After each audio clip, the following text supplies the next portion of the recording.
Hello again, everyone, and welcome to another edition of This Week in the World of Football. This is episode number 239 for April 12th, 2022.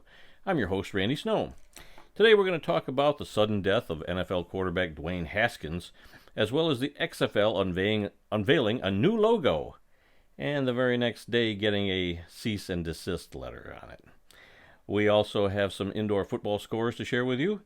And in this week's history lesson, we tell the story of Ricky Williams and his one season playing in the CFL. But I'm not here by myself, so across the table from me, as always, is my son Adam. Yes, I am here, and I am ready to talk about more football as we get ready for the USFL to return this weekend. Yeah. After 30, 40, 100 years, they're back. Well, since 1985, it's been a while. But really, we all know it's just the spring league with a fresh coat of paint. Yeah, I would like it if they brought it back as a separate league, but this is going to be nothing more than a filler league using the same names, and well, we'll talk about all that later on. Okay. We come to you each week from the World of Football Man Cave, located right here in the center of the football world, Kalamazoo, Michigan. We're here to promote the game of football in all its many forms, past, present, and future. Our goal is to inform and entertain our listeners with the glorious buffet that is the world of football. All this while keeping a close eye on the rich history of the game. Thanks for checking out our podcast. We'd love to get your feedback on one of our many platforms: Apple Podcasts, SoundCloud, Stitcher, TuneIn, Spotify, iHeartRadio, and YouTube, where we post the entire audio portion of this show as well as other selected videos.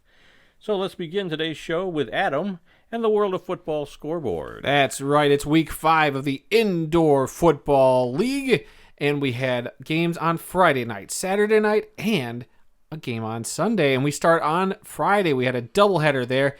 The Quad City Steamwheelers defeated the Sioux Falls Storm 34-24. And then in the second game of the night, the Arizona Rattlers dismantled the Vegas Nighthawks 67-20. Ouch. Yep. And then on Saturday, we had a triple header, starting with the Frisco Fighters escaping the Green Bay Blizzard 38-36. Kind of reminds me of the time that we narrowly escaped a blizzard on our drive back from Texas, but that is a story for another day. The San Diego Strike Force squeaked by the Tucson Sugar Skulls in a shootout 67-66. And then the Duke City Gladiators defeated the Bay Area Panthers 50-28. And then finally on Sunday, you had the Massachusetts Pirates, the reigning defending champions of the IFL, defeating the Bismarck Bucks 63-54. And on bye this week, the Northern Arizona Wranglers and the Iowa Barnstormers. And because we came back last week after our big old hiatus, we haven't been able to keep up with the standings. So we have the standings for you listeners out there. In the East Division of the IFL, at the top, you have the defending champions, the Massachusetts Pirates at 3-0, followed by the Iowa Barnstormers and Frisco Fighters at 2-1, the Bismarck Bucks, Quad City Steamwheelers, and Sioux Falls Storm at 2-2, and rounding at the bottom of that division, the Green Bay Blizzard at 0-4. In the West, the Arizona Rattlers hold a 4-0 record, while below them, the Northern Arizona Wranglers, improving from last season it appears, are now at 2-1.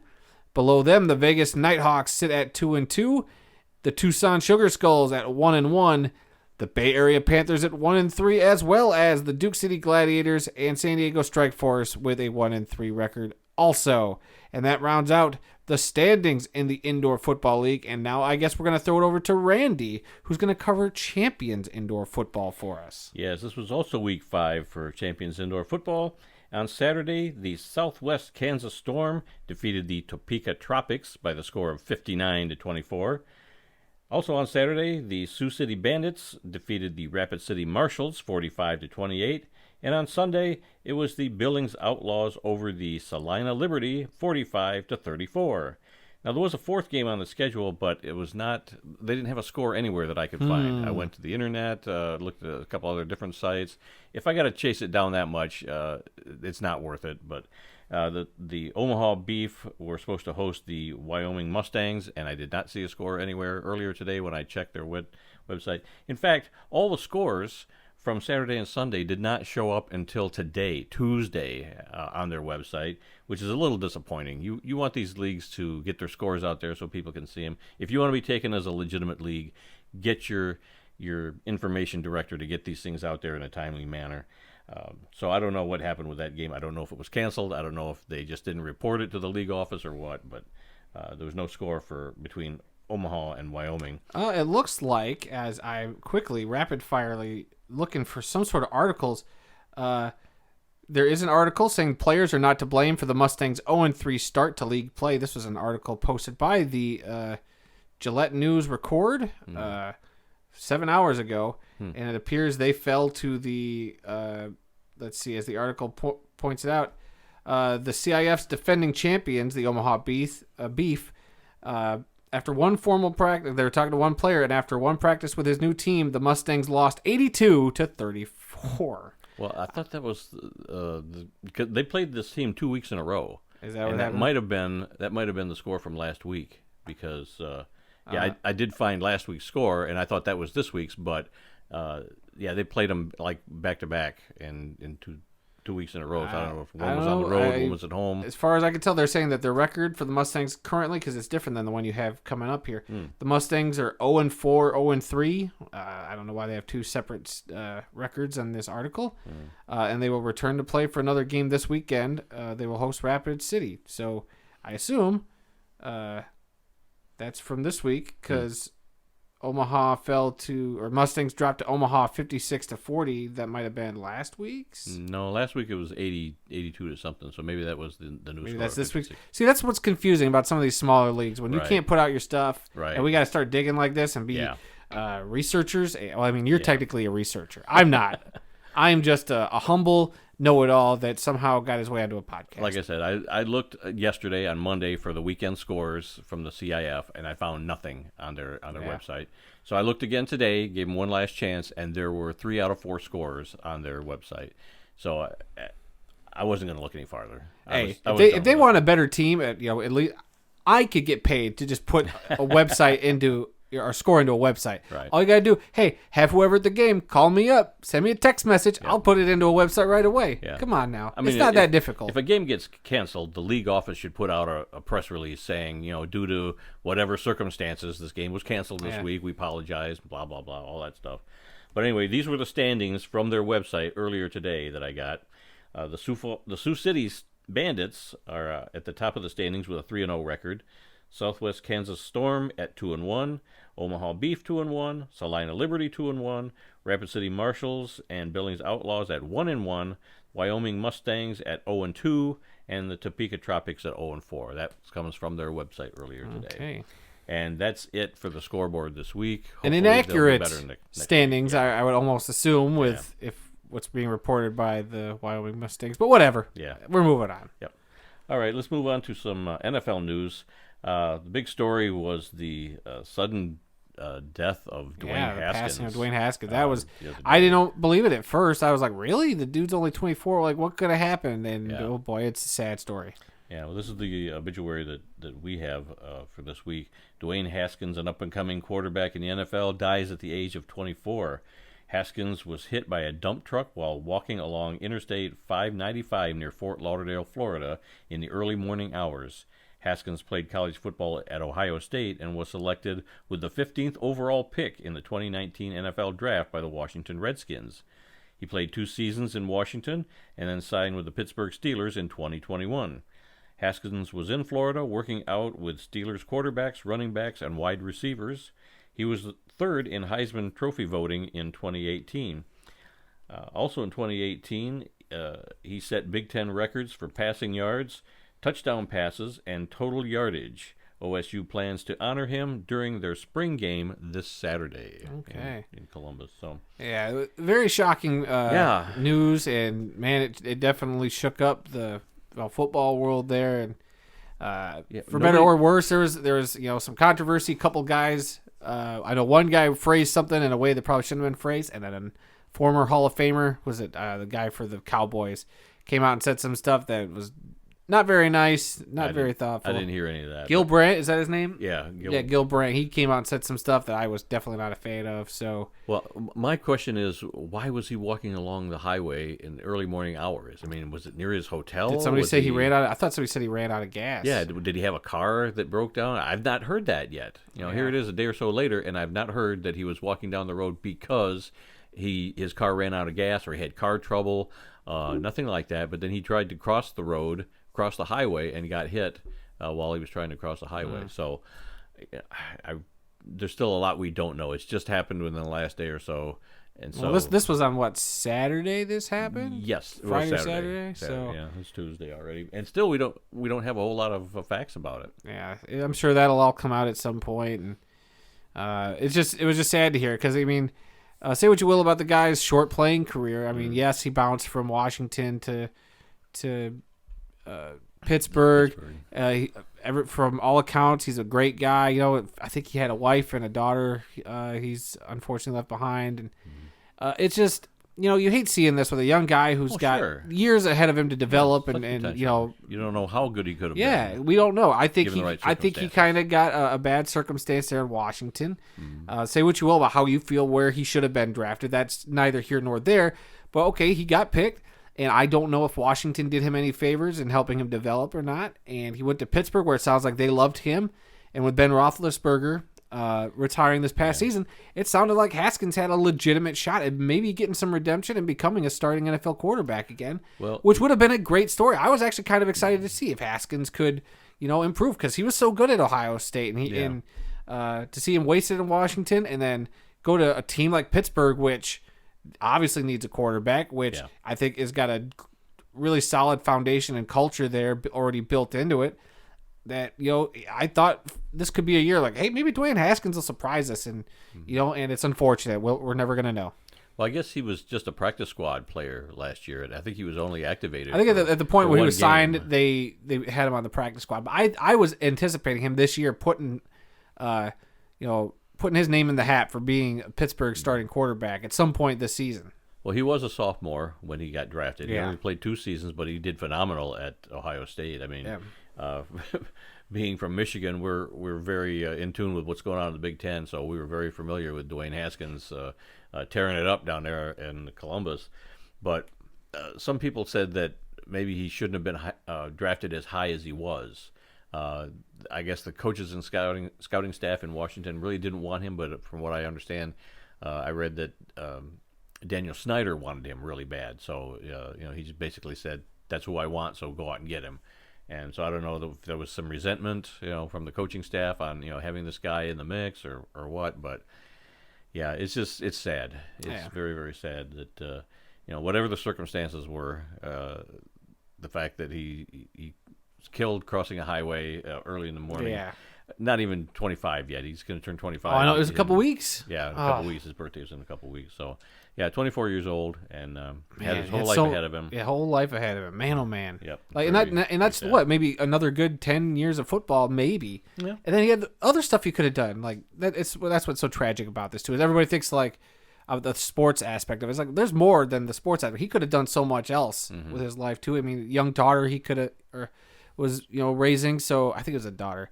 But he had a child he was raising, wife, you know, like there's so much. And it's really sad and tragic. And I definitely, it bummed me out reading that. And I had to like keep checking places because I didn't believe it at first. I thought it was a hoax somewhere until you start looking around and seeing all the verified tweets coming out about it. So it's unfortunate. Well, I think you're right that he was in a good situation being in Pittsburgh. Oh, yeah. The fact that they are going to be in need of a quarterback, he could have been right in the mix with whoever else they had in camp. I can't even name what you can do. Not Mason Rudolph. Is it Mason Rudolph? Who's there? He was there. I don't know if he's still there. I think So competing with Mason Rudolph, oh, that would have been a fun quarterback position battle to watch. Yeah. But yeah, very sad. Very sad story. Very sad. All right, in other NFL news, could Netflix buy a piece of NFL films or NFL media? God, I hope not. Have you heard anything about this? I have not. This is the first I'm hearing of it, actually. The NFL wants to find a partner to distribute their content online. You know how they're, moving all their stuff online. You know, they've got the Amazon deal for Thursday Night Football and whatnot. So they're looking for an online partner, not just to sell, have somebody pay so much to broadcast their stuff, but they want a lot of content to go online. So they're looking for a partner for that. And one of those things might be the NFL Sunday ticket package. So, maybe if you're a Netflix subscriber, you might get that. Who isn't a Netflix subscriber? That's very true. The NFL has spoken to streaming services including Amazon, Apple, Roku, Fubo, which I'm not familiar with, Netflix, Paramount, ESPN, Peacock, and DAZN? D-A-Z-N? DAZN's, I thought maybe you'd know what recent. that is. I'm not. Everything else I've heard of. Boy, I joke at first, like, I don't want the NFL to do it. Yeah, this makes so much sense, getting it to somebody. Right. A Netflix would broaden your reach. I think having the NFL exclusive, like some content exclusively on one of these services makes a lot of sense. But at the same time, that's why I'm wondering, why doesn't the NFL Films have their own $5 a month subscription service? Are you serious? Like, they could be making their own money unless they don't think that it's viable for themselves to do it, which is obviously why they're looking for a partner who will... A platform that's already established. Established platform, yes, that will carry their content. And you know what? If a Netflix had NFL Films, you're telling me that some more average Joe football fans are going to not watch stuff? Like, well, instead of watching... not Jerry Springer, Seinfeld for the 100th time, I'm gonna flip on some NFL Films. I think there's a better platform it could go on to, and I think something like Apple makes some sense to me, and Amazon's already got the partnership with them. ESPN, I'm hesitant with because ESPN's got their own brand of stuff. Right, but they do have the ESPN Plus, and they had the the Peyton Manning series on there and the Eli series. Well, that does have a small partnership with NFL Films, I guess. But I think ESPN would make the most sense to me. But I get that too. I mean, ESPN you would think would be the number one, but I personally would love it to be on like an Amazon or a Netflix. Even makes sense. While I think Apple would be the better service, Netflix and Amazon make the most sense because I think more people have that. More people have Amazon Prime. And that gives them the streaming service as well. And there's great stuff on Amazon, which I don't think a lot of people know about. And then Netflix, obviously, the biggest streaming service in the world. Right. Well, I guess it just depends on what exactly they want their partner to distribute. Is it distributing all the old school stuff like that? We occasionally catch on the NFL Network, or is it going to be some new stuff? Is it like a new branch of the NFL film stuff? Yeah, I don't know. So that's where this will get interesting. Yeah, depending on what they want in a partner, what they're going to offer their partner to put out there to people. I guess that will determine. So once we get who the partner is and what kind of content we can be expecting, I mean, then I guess we could more properly assess what exactly or if this is a good deal at all, which I'm sure will be. The NFL is a big name brand. Yeah, you're putting it on a big name streaming service, probably. I can't see you going to Roku or. Some more like streaming services that are still kind of up and coming, like Peacock and Paramount, which are still kind of building up. The other ones are a little more established. DAZN I've never heard of. I've kind of heard of them, so I think they're fairly new. But Fubo, I'm going to rule out too. So, but when they first went with Amazon, for like Thursday Night Football, I think that's basically all they've ever had. Well, they got that, and then they had that one series. They followed the Eagles one season, the Panthers another, All or Nothing. Yeah, and then they did that series for a couple of years. But even at that, I thought it was so weird to have Amazon, as a partner, because I really didn't think that Amazon was that big of a name. To me, Netflix would be the biggest name out there. No, you don't know. It's always not about the name either. It's about what service will service your content the best. And while Netflix, it's got a lot of content, I think it might even get lost in the scope of that. I think an Amazon or an Apple are your two best bets. I wouldn't be upset with a Netflix, but I think just branding-wise and I think showcasing NFL better would be those two services. Or ESPN. ESPN's kind of a foregone conclusion because they already got so much sports content. But well, if somebody like Netflix gets involved, then maybe you could watch some NFL film stuff while you're waiting for the next season of The Mandalorian to come out. Okay, hold on. You do know that Mandalorian is on Disney Plus and not on Netflix, whatever. Right? They're all the same. Well, how about a better analogy would have been waiting for the next season of Stranger Things on Netflix. Yeah, I do like there that. You go. Season 4 coming this year, guys. What about the Stewardess? What platform was that on? Stewardess? Yeah. Wow, what year is it? 1974? Come on, the one with Kaylee Cuoco that was. Yeah, that's called The Flight Attendant, not the flight Stewardess. Wow. Wow, everybody. You still call him stewardesses? Man, you're a... God, I know I joke about I haven't flown in a while, so... Clearly you haven't... Clearly, the last time Randy took a flight was 1974. God. Yeah, I flew to Woodstock. Yeah, okay. I can't even believe that.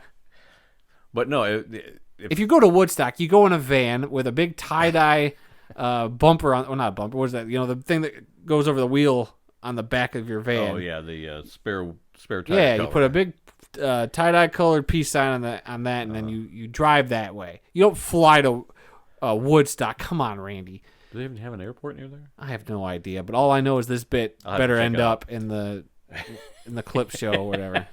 Mark it down. The best of at the end of The the year. best of it at the end. You know that. Come on. The stewardess. Come on, Randy. God, I've never been simultaneously disappointed in you and ashamed. Shame and disappointment all around over here as he writes down, add to best of show, LOL. All right, we've talked this to death. Let's move on to something else. Some XFL news. The XFL released their new logo last week, which I thought was terrible the minute I saw it. Yeah, I thought, my God, you took boring. that nice logo that they've had since 2001, all nice and colorful and whatever, recognizable, and you decided to strip it down to a black and white bunch of generic non-connected lines, Yeah. and I thought, this is the worst thing ever. Who came up with this piece of crap? Well, They probably paid millions of dollars for some could marketing firm to do that. Are you be. kidding me? What a waste of money. You had a decent XFL logo. Just change the color scheme up a little bit. I understand them wanting to update the logo because it's not the old XFL. This is our XFL with our vision, blah, blah, blah. So I can understand wanting to either tweak the logo or whatever, but what they came out with was awful. This wasn't a tweak. This was just a... No, this was a rebrand, and it was just plain awful. And it was so awful that the very next day, the XFL received a cease and desist letter from soccer star Megan Rapinoe. Her organization, which is called Together, but it's spelled really weird. All it X is for the an E. second E is got an X in Yeah, there. well, So it's I don't know how TOGETH Together. XR. I don't Together. know. It's But I just say assume it's still- Together. I assume that's what it is. But anyway, it's an organization that supports women in sports and culture. Togexer? And I don't know. But they have a somewhat similar logo. Yeah. You've seen the two logos? I could see the similarity. I wouldn't have been like... they're both an X, and they're both black and white. But and they're minimalists, and Yeah. they don't connect. That's the other but to big me, thing. there's no Yeah. they're not that similar. So I don't know. But anyway, her organization, I guess, sent out this cease and desist letter saying it's too similar to what we've been using for years, and it's confusing, and people will think that we support you, blah, blah, whatever. I think if the XFL just put the X, then I think they have a big gripe. But it's just the full XFL. So Right. I think the XFL would cover their butts as long as they never have a logo that stands on its own of just Right. their X. Well- Then you got a problem. Well, the Rock did come out with a picture, like the day before, of a thermos, a water bottle thing that had half of the X on it, and then his partner there, Danny, what's her name? Danny Garcia. Yeah. She had like a coffee cup with the other half of that X on it. So there were those pictures that came out the day before, teasing what the new logo was going to look like. Then the next day you see, it's those two together making the X, and then the. Well, maybe that's what prompted the F and cease and L. desist. Like you see that video, like, oh, that's what the X looks like. Well, that looks a little. I get that then, where Megan Rapinoe would be like, let's get our lawyers together and start, because you don't just come up with a cease and desist right there that True. day. I think that would take a day or two. So I think maybe that's what that. If I were connecting some dots, that's what I would assume now. But you can find the two logos together if you just look up. I'm sure, the cease and desist. You'll see the two logos or the two X's side by side. They're similar, but they're not similar. So I don't think there's enough there to be a lawsuit myself. But what do I know? You don't know a whole lot. Apparently, you don't know that flight I don't know the attendants are difference not called between a stewardesses stewardess either. and a flight attendant. Okay, we're going to move on to some USFL news. Nope, you got one more XFL story. Oh, I'm sorry. Yes, the XFL has signed a partnership agreement with the NFL Alumni Academy. This is an exclusive agreement, and they want to develop players for the XFL in their 2023 season. So, to tell you the truth, I hadn't really heard of this NFL Alumni Academy. Yeah, I hadn't either when this article popped up. Yeah. I just was like, okay, like the headlines are they team up with the NFL. Like you see that, but you don't see Alumni Academy kind of in smaller print next to it. It sounds interesting, and I guess this is something that they already do for the NFL. This alumni academy. Isn't it run out of the Pro Football Hall of Fame? That's what they said. Canton? They run on the campus there that they got there, I guess. Wow. So it must be recently new. I don't know much about this academy, but it sounds like they help reach out to guys and they keep them informed and contacted with the teams when somebody gets hurt or whatever. They point them towards other players. Other players or guys they've been working with. Yep. And now with this partnership with the XFL, these guys, I believe the article said they have a contract opt-in with the XFL. So hey, you don't get with an NFL team in the during the NFL season, you automatically could get a bid to go to an XFL team, get your work there, and then obviously they want the idea to be when the NFL season then comes back around that these guys who've had looks there, they can also go to the NFL. So it sounds like an interesting partnership. I'm sure there's more to it than just an article that'll take you 2 minutes to read. Yeah. So it says here that the NFL Alumni Academy was founded in 2020. Okay, so it's recently new, yeah, but you gotta like the ideas behind it right now. This is what they're trying to do is help guys, get put on teams or have teams have a way of reaching out to finding guys who are looking for filling in some of those spots that teams get during the season. Yeah, it says it's one of several groups that provide training and conditioning work to unemployed players, creating a pool of NFL teams. A pool for NFL teams that need injury replacements or otherwise are seeking to address depth on their rosters. Yeah. So, it's just a way to get the players back in the game who maybe, didn't make the cut recently. Yeah. So, I think this is just a good thing, and that's all there is to it. But I thought it was interesting that the NFL or that, the XFL had this partnership set up. So, yeah. Well, good for them. Yep. All right, now, can we move on to the USFL news now? I guess. It's your show. Okay. Well, don't let me stop you. Keep that in mind. Let's see. Kurt Menefee and Joel Klatt have been announced as the lead USFL broadcasting team for the Fox network. Oh, I like them. I'm not familiar with Joel Klatt. Joel Klatt does a lot of the college. He teams up with Gus Johnson a lot to do the college football games. So I like Joel Klatt, at least broadcasting-wise. Yeah. Kurt Menefee, who doesn't like Kurt Menefee? I love Kurt Menefee. If you don't like great. Kurt... He who is tired of Kurt Menefee is tired of life. Yeah. Then there's also Kevin Kugler and Mark Sanchez are going to be another team working games. And Brock Heward is going to be working the sidelines. The first game of the new USFL is this Saturday night between the New Jersey Generals and the Birmingham Stallions. We're going to throw a watch party for that Saturday night? I don't know. Do you want to do a live Facebook watch? No. But I do plan to watch the game. Oh yeah, I'm sure we'll have to watch as much of the USFL weekend as we can. Got to definitely catch the Michigan Panthers game. I mean, yeah. What kind of Michigan Panthers fans would we be if we didn't watch the Michigan Panthers return? Ones who are not happy with their uniforms and Yeah. Did you at least hold on? Did you at least submit your idea for what the Michigan Panthers mascot name should be? No. You need to get on that because I like everybody. You got to hear what Randy wants to name this Michigan mascot Panther. Go ahead, tell everybody what you want. I did not have a. Oh, you did too. We were sitting there. I was asking if he knew about this mascot, and Randy, of course, is like, "Oh, I didn't know that they have a mascot now." And I was like, "Yeah, saw him today. You should go on and give him your name for him. What would you name him?" And he goes, "Well, Poser, obviously, because they're not the real Michigan Panthers with that new crappy logo of theirs. Poser the Panther. That's what he should be called." Well, that's actually pretty good. I don't remember saying that. You said you must have been in a blind fury because that is exactly what you said. Well, in thinking about and you said it in such a way where it was like snarky and you walked away at the same time. Well, I think now I would probably call it Huge Disappointment 2.0.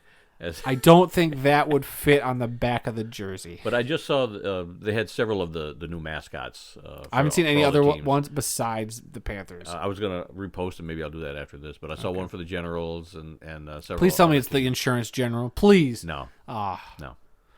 But they're trying to come up with mascots for each one of the teams, and they never had them back in the 80s. Well, yeah, the USFL couldn't afford mascots back in the day. They were too busy paying Herschel Walker and Doug Flutie. Yeah, and God, who else? Steve Reggie Young White and Steve Young and Jim Kelly. Yep. They couldn't afford mascots. The game is also going to be simulcast this week. It's going to be on Fox and NBC. Now, the last time I heard about a simulcast was Super Just Bowl a couple years 1. ago. Oh. I'm thinking Super Bowl 1. Well, I'm thinking simulcast because NFL Network. NFL Network and Fox did it all the time the last couple years. I don't know. What's the difference? Hey, I got the in Super Bowl I reference. Oh, okay. Whatever makes you sleep at night, bud. The USFL is also going to have chips implanted in their footballs that can determine if the ball has reached the first down marker. Therefore, they're not going to be having any chain gangs. They're going to have a first down marker stick. There's going to be no chains anymore, showing where the 10 yards are at, and basically the ball there'll be something that. How dare the USFL get rid of 3 jobs on the sidelines? Yeah. There will no longer be 3 men or women or children with jobs on that sideline now. I am very disappointed that we are losing jobs now to technology. I don't like this idea. I think this is long overdue, to be honest with you. Well, this makes the most sense. I mean, the NFL has had chips in their footballs for several years, but this is why I never take a football home. They're getting stats. I don't want the NFL to follow me home with their tracking football. It doesn't determine first downs or anything like that. But this to me, it's just you're setting yourself up for failure, because the minute these things stop working during a game, you're going to have to go back to the chains and the 3 guys on the sideline and all that, because technology will let you down. Wow. I'm sorry. Some strong words, Mr. I'm sorry. Hold on. Do you also think we live in the Matrix right now? No. No. Are you a red pill or a blue pill kind of person? No, but my phone is listening to me as we speak, and so is yours. So be careful what you say, comrade. Oh, wow. Hold on. You're the one saying, man, Ruski over here. Let's see. Oh, and they've got some rules for the... I would hope they have some rules if they're going to play football. Some rule changes. They're adding a 3-point conversion attempt after a touchdown from the 10-yard line. So you'll be able to go for 1 point, 2 points. Why does that sound familiar? Or 3 points. Yeah. Oh, yeah, because the AAF did this. Yep. And they're also adding an overtime format where both teams will get 3 2-point tries from the 2-yard line. So that's going to be your overtime. So I don't know if that means you could still end up in a tie if everybody scores all 3 times on each of their possessions, or do they just keep going? Maybe you go till somebody doesn't score. I don't know. We'll find out here pretty soon. They're also going to be using helmet cameras, which they used back in the days of the World League of American Football back in the 90s. I thought that was awesome when they used it back then. I loved seeing the helmet cam. You could get a view from the wide receiver as he's running down the field, or from the quarterback as he's being rushed by defenders. I thought it was awesome. And then they just dropped it. You can see one of these helmets at the Pro Football Hall of Fame with the little camera in the helmet, which is about the size of a lipstick or something, right in the corner of the helmet. That didn't interfere with the quarterback's view, but I don't understand why they didn't incorporate that more over the years. I'm not sure. So now they're kind of bringing that back, and eventually, oh, you skipped over one part, but keep going. Oh, and eventually the league wants to have a football that will glow when it crosses the goal line. Weird. Which, yeah, it is weird. I mean, in a way, it kind of makes sense, because how many times have you seen a running back hit the line and you don't know until they unpile did he cross the line or not? Well, if the ball is glowing, then obviously it crossed the goal line. Well, why isn't it just the pylons light up once the football crosses the? Because you got a referee standing there, like if you're either all you got to be way, looking for is was his knee down first or not? We know he crossed the goal line, but then you got to look for his knee. So yeah, that would make even more. Then sense. You also they're not going to do that right away, but they're hopefully that at some point this season they can do that. We'll see. It'll be interesting.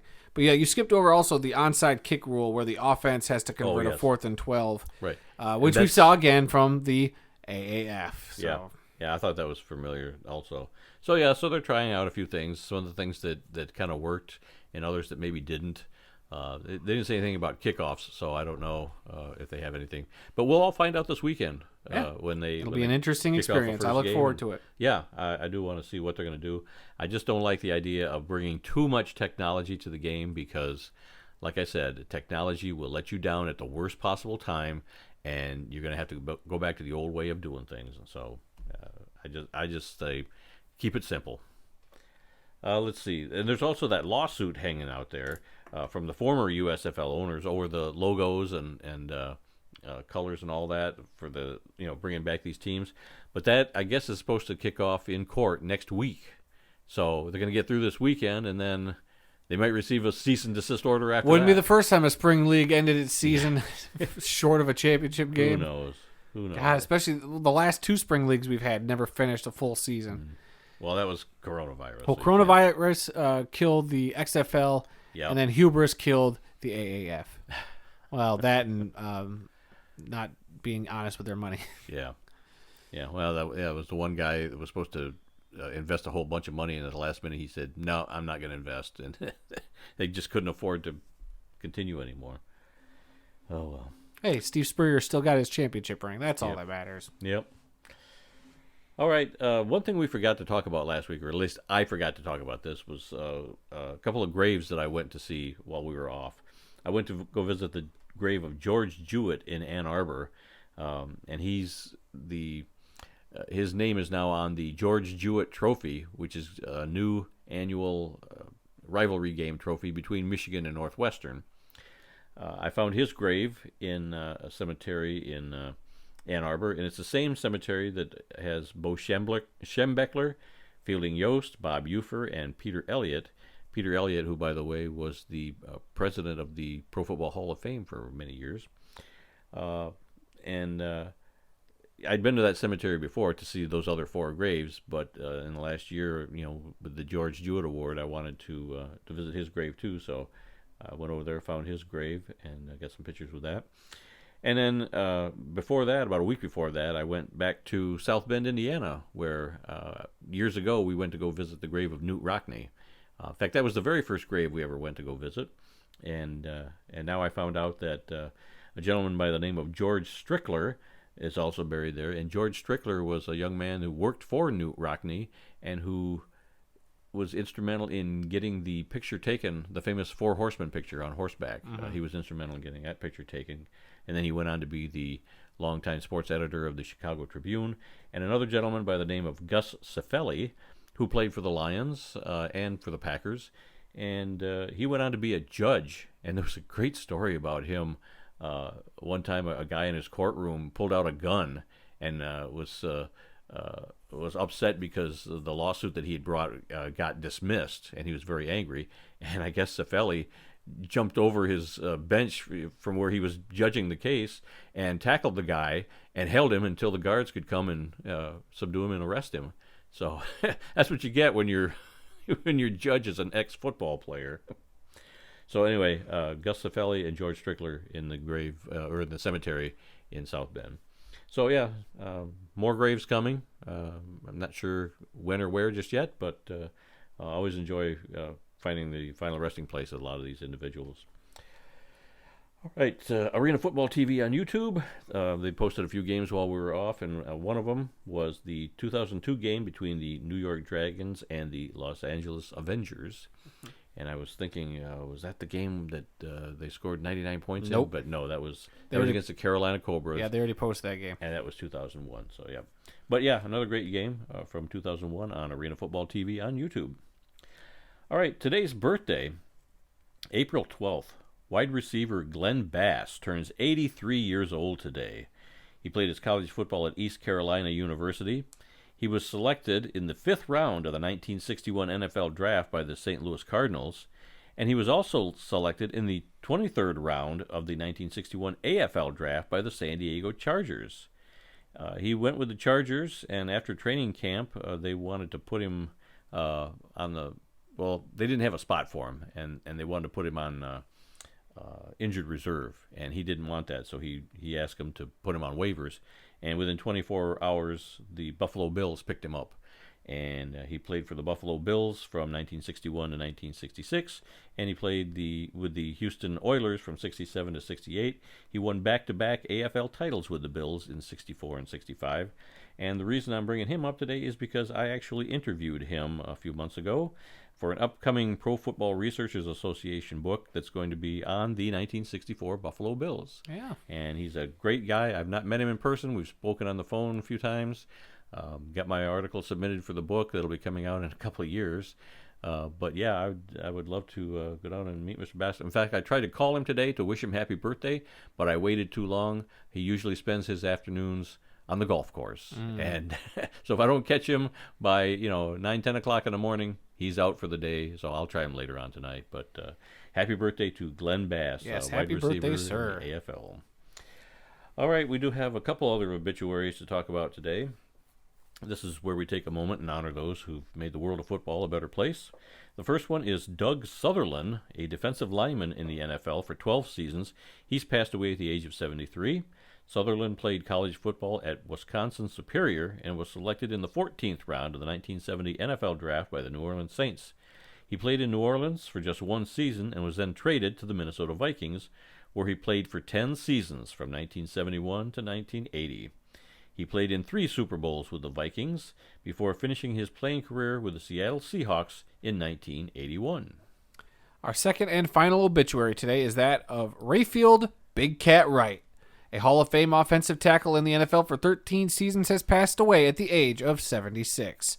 Wright played college football at Fort Valley State and was selected in the 7th round of the 1967 NFL Draft by the Dallas Cowboys. Wright actually started out as a tight end with the Cowboys and was converted to a tackle by Tom Landry in 1969. He played his entire career with Dallas from 1967 to 1979. Wright played in 5 Super Bowls, winning 2 of them in 1971 and 1977, and was inducted into the Pro Football Hall of Fame in 2006. All right. Anything else that we missed today? Maybe something popped up on your phone while we were talking? We're good right now. Okay. Well, let's get into this week's history lesson. And a lot of people remember Ricky Williams, but they may not remember what we're going to talk about today in our history lesson, and that is the fact that Ricky Williams actually spent one season playing in the CFL. You may remember running back Ricky Williams as the 1998 Heisman Trophy winner from the University of Texas. Or you might remember that New Orleans Saints head coach Mike Ditka traded away all of his draft picks in 1999 to the Washington Redskins in order to move up 12 spots and select Williams with the 5th overall pick in the NFL Draft. Soon after that, Ditka and Williams appeared on the cover of ESPN the magazine, with Williams wearing a white wedding dress and a veil, while Ditka wore a tuxedo. The caption read, "For better or worse."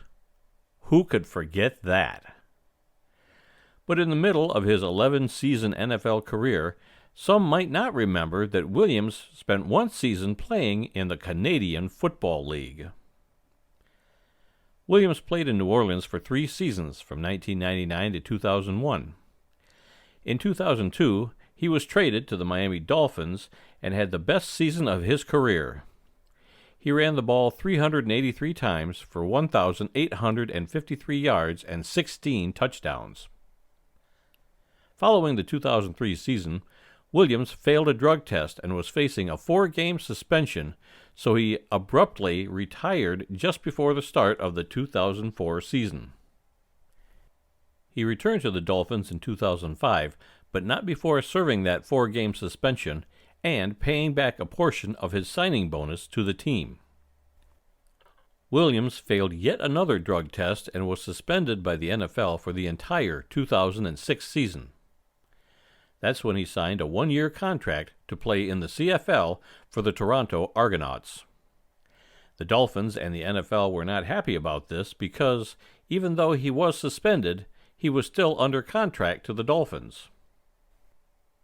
Early in his lone CFL season, Williams suffered a broken forearm and an injured Achilles tendon, which caused him to miss 7 games. In 11 regular season games that season, Williams had 109 carries for 526 yards and 2 touchdowns. The team posted a record of 10-8, advanced to the playoffs, and defeated the Winnipeg Blue Bombers 31-27 in the first round. Toronto advanced to the Eastern Conference Finals and lost to the Montreal Alouettes the following week, 33-24. In his 2 CFL playoff games, Williams ran for 97 yards on 16 carries and scored 1 touchdown.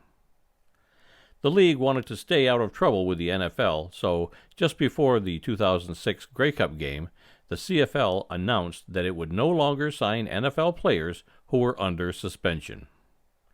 This became known as the Ricky Rule. Williams returned to the Dolphins and played another 4 seasons from 2007 to 2010. He finished his playing career with the Baltimore Ravens in 2011. Fans will remember the fact that Ricky Williams was a Heisman Trophy winner and that he appeared on the cover of a magazine wearing a wedding dress. But some might have forgotten that he also spent a somewhat controversial season north of the border playing in the Canadian Football League.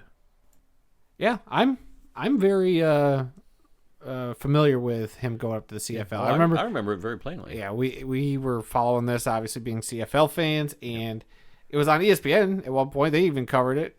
Maybe not to the extent, after a couple of weeks, it kind of just fizzled out of the news cycle. But I remember us watching highlights from his first game or whatever, and I can't remember at the top of my head all the stats and stuff he did. Too bad we didn't go see a game that year. I don't know if we saw a different game or if we I guess we have to look it up. Yeah, There's probably been something you should have looked up when we had the mics off. I just happened to think of that. But anyway, yeah, Ricky Williams and his one season up in the CFL. All right, going to move on to upcoming events. This Saturday, April 16th, the USFL season begins in Birmingham, Alabama, with the Birmingham Stallions versus the New Jersey Generals. So that should be interesting. I'll be watching to see how bad it is or how good it is. Yeah, but hey, they got a full slate of games, I believe. Definitely want to watch it. Your mom's not going to be happy when I say, oh, yeah, Saturday night we're going to be watching this football game all evening long. So prepare for that. Maybe I should tell her now so I can get all the yelling and screaming out of the way. We joked about having like a Super Bowl style party spread, just the way we would do, for any other, Hall of Fame game or. So you're gonna cook some famous Snow Family spaghetti sauce? Maybe. Ooh. Maybe. Oh boy, that kind of sounds tasty right now. Well, we can do it earlier in the day so that we could already have our nap. No. It must be prepared right at kickoff time. Oh, that is come tradition. on! It's 7:30 at night when this game's going to kick off. Well, you're going to get up at 4:30 in the morning and start cooking? Like, no. You can take your time. Yeah, we'll see.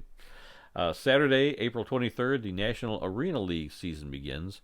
And I posted a story today on one of our, I think it was Twitter. I don't know if I put it on Facebook, but on Twitter, there's a story about the original Jacksonville Jaguars kicker. Oh, I saw that, yeah. I forget his I saw name, you share that. But now he's trying out, making a comeback with the Jacksonville Sharks of the National Arena League. I wasn't even sure the National Arena League was going to... Yeah, they've been kind of up in the air lately. Yeah, but they don't have a schedule on their website. I had no idea. Somewhere I saw that their season was going to begin on the 23rd. Yeah, I saw that the Empire got new uniforms. So I don't know what's going on, but supposedly they're starting on the 23rd, so hopefully things will go off without a hitch there. Thursday, April 28th through the 30th, the NFL Draft in Las Vegas. Man, that's right around the corner. I know, right? Just a couple weeks away. And we'll find out who Detroit gets with the number 2 pick, or will the number 32 pick. Or will they drop back and trade the pick? My theory on that is if you suck that bad to get the number 2 or number 1 or a top 5 pick, take the pick because you obviously need it. And I don't think trading back and getting more picks is getting... No, you need the best player that can come in and make an immediate impact. That's not always the case. I think there's some strategy to dropping back. Like there might be a handful of guys that are like, look, what we need is not one of these top guys that, hey, if another team wants to swoop in and we drop back from 2 to 6 or 7, but we can still get a quality guy and get some more lottery tickets on top of that, I mean, I wouldn't be too upset. I don't know. I think you should just take the pick you're given. I think the more lottery picks you get, lottery tickets you get, the better. But I this year, I do think Detroit should just stay pat. There's a lot of rumors now about who Jacksonville could or could not be taking, and somebody's going to fall in Detroit's lap if you stay at 2. Yeah. I mean, if they drop back a pick or 2... only one person won't fall in their lap. Yeah, and who is it going to be? That's the big question.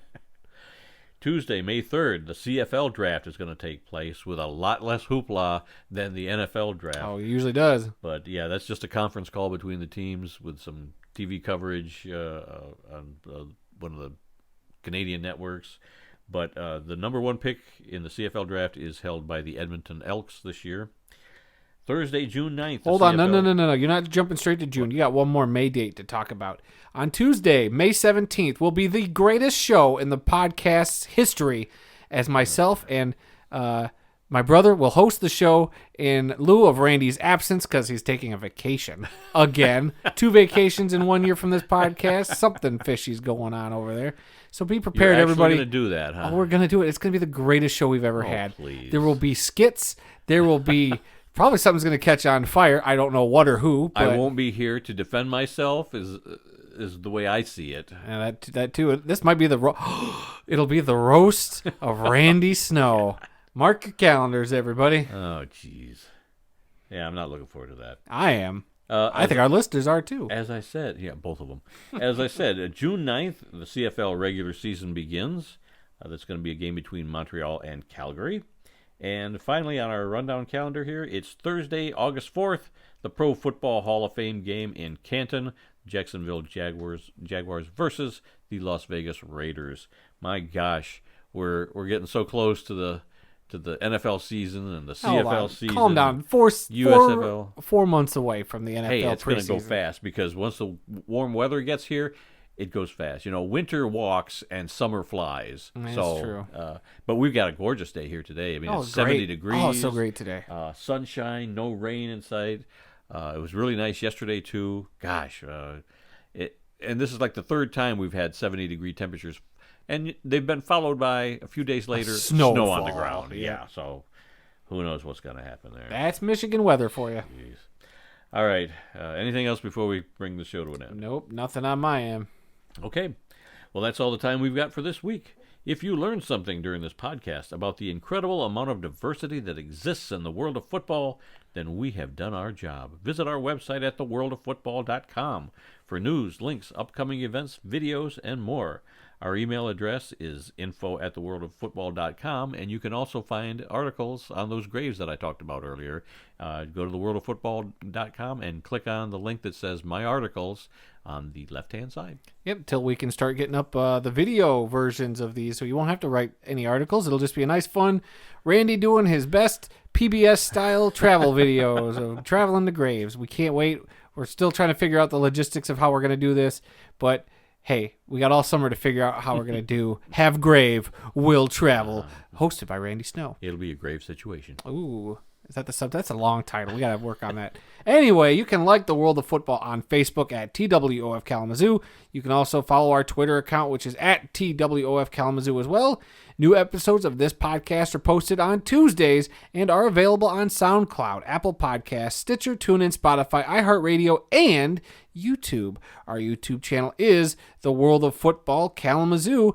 No idea what our next video is going to be. Usually, last week we thought the XFL stuff might be big enough to talk about, but it was just a logo, so we didn't bother with that. There hasn't really been much news to really plop down and do a video discussion about it between podcasts. I think maybe talking about the USFL's opening weekend could be worth doing a video on, but we also might have to save that for the podcast. Who knows? Anyway, go subscribe there on YouTube. Rate, review, leave us a like. Your comments are always appreciated. Let us know what you think, and please come be a part of the football conversation, as well as letting Randy know that the term is flight attendant, not stewardess. Whatever. And remember, folks, some people may love football more than we do, but nobody loves more football than we do. Until next week, I'm Randy Snow. And I'm Adam Snow. And we'll see you all next week.